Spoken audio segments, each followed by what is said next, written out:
Imagine entering a busy, peaceful large U.S. airport in the midst of summer. Absence of crowds. Absence of lines. Only vacant seats. As well as delayed flights. What if people aren't flying anymore and America's airports aren't crowded? From Miami to Vegas, travel is declining. Travelers from abroad are heading elsewhere. Locals are remaining near their homes, and the area is designed to accommodate millions of visitors. They are beginning to feel alone. Here are 10 explanations for why airports around the nation are becoming silent and why this trend may continue. Number 5. The hefty expense of flights is turning consumers off. When did only a select few be able to afford to fly? Previously, a round-trip ticket from Chicago to Miami would have cost less than $200. Currently surpasses $400 on an average day. And that only includes the basic fare edition. Luggage charges, choosing a seat, and possibly a snack. Then you start to question if it's really worth leaving your home. Many families are departing after seeing those figures. It's not that they don't want to travel, but rather that they can't afford it for a family of 4. Lying any place entails paying more than $1,000 before you even get a job. And that's only the start. After accounting for lodging, meals, and transportation, it's easy to see why so many individuals are saying, "Not this year." Additionally, it's not limited to long-distance travel. Even quick domestic flights seem expensive.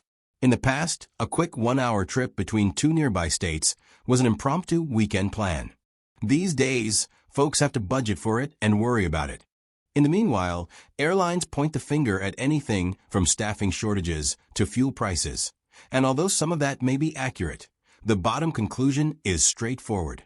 Flying used to seem like a typical summertime activity, but now it feels like a luxury. What are people doing instead? They are staying at home, going on road trips, or skipping vacations entirely. When you multiply that by the millions of passengers, it's easy to understand why airports are beginning to feel like ghost towns. Every time someone chooses not to fly, another seat becomes empty. Number 4. Traveling is becoming an unpleasant experience. Why does flying feel more like survival than travel these days? Even those who can afford to fly are beginning to question whether the hassle is worthwhile since, let's face it, traveling these days is a pain in the ass. You arrive early, but after your trip is over, you have to wait in a TSA line that hardly moves.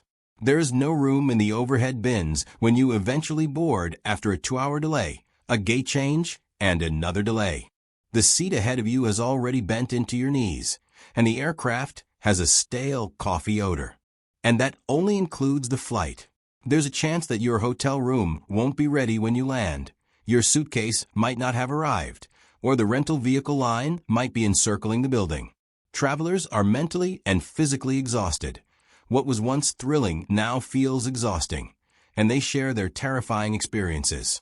Videos posted online show families sleeping on airport floors and passengers stuck there overnight when flights are abruptly canceled without warning or assistance. The relationship between airlines and passengers is deteriorating, and the stress is making people reconsider planning another trip. Some have even dubbed it travel trauma. For more and more travelers, the answer is straightforward. Why deal with all of that when you could just stay home? When the process gets this bad, fewer people care, and that's exactly what's happening. Airports are still open, planes are still flying, but more and more seats are going unclaimed. Number 3. Foreign tourists are avoiding the United States. What is causing tourists from other countries to reject America? People from all over the world would save for years to visit locations like Disney World, the Grand Canyon, Los Angeles, or New York, but now, that dream has begun to fade. In some countries, obtaining a tourist visa to the U.S. now takes months, and in other countries, it is even more difficult. The majority of travelers simply give up and choose another country because entry regulations are constantly changing. Some travelers arrive unsure of whether they will need additional documents or what to expect at customs, and there are increasing reports of lengthy wait times and random delays. In South Africa and parts of South America, people are waiting up to 500 days just to get an interview. Secondary examinations, it's beginning to seem risky. Even though the majority of the U.S. is completely safe for tourists, the image that is presented to the rest of the world is frequently chaotic and unpredictable. So foreign travelers are now searching elsewhere. However, it's not just red tape. News reports about shootings, protests, and political drama also make headlines abroad. A German couple might decide on Japan. A Brazilian family may travel to Spain. Even Canadian vacationers who had traveled to Florida each winter are now taking their time off in Portugal or Mexico. When millions of tourists from other countries choose not to travel, it is understandable why U.S. airports are beginning to feel more like deserted shopping centers than international entryways. Each missed trip results in fewer hotel stays, less souvenir sales, and fewer airport pickups. Number 2, the vacation budget is being destroyed by inflation. How do you organize a trip when the cost of living is already too high, even for those who still wish to travel? The money simply does not exist anymore. Inflation has increased the cost of gas, groceries, rent, electricity, and other necessities. And when prices are going up everywhere, people are usually the first to plan a vacation. A hotel that charged $120 per night now charges $180. After tax and tip, a basic lunch that would have cost $15 now costs about $30. Other expenses include parking, attraction tickets, and car rentals. Everything adds up quickly. What was once a wonderful vacation now seems like a family's impending financial error. Even worse is serving 4 guests at a tourist attraction for just $100. The problem is that wages haven't kept up. So many people are making the same or slightly more than before, but their costs have gone way up. So when they look at their options, they pay off a few bills or splurge on a trip, but they play it safe and stay home. This includes people who used to travel.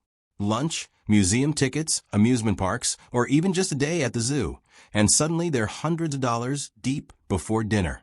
Are frequently slowing down, skipping summer vacations, cutting back on holiday travel, and canceling trips they have already scheduled in order to save money. Every trip cancellation has an impact. The airport opens its doors, but fewer people enter. The hotel keeps the lights on, but the room remains dark. The flight takes off, but with an empty seat. One of the main reasons airports are silent is because inflation makes travel seem unaffordable in addition to making it more costly. Number 1, local travel is taking the place of international travel. Why travel across the nation? More and more people are preferring to stay nearby rather than travel across the nation when a quick trip is more convenient and affordable. They are visiting state parks that are within driving distance. Tiny towns by lakes. If you enjoyed the video, don't forget to like, share, and subscribe. It means a lot.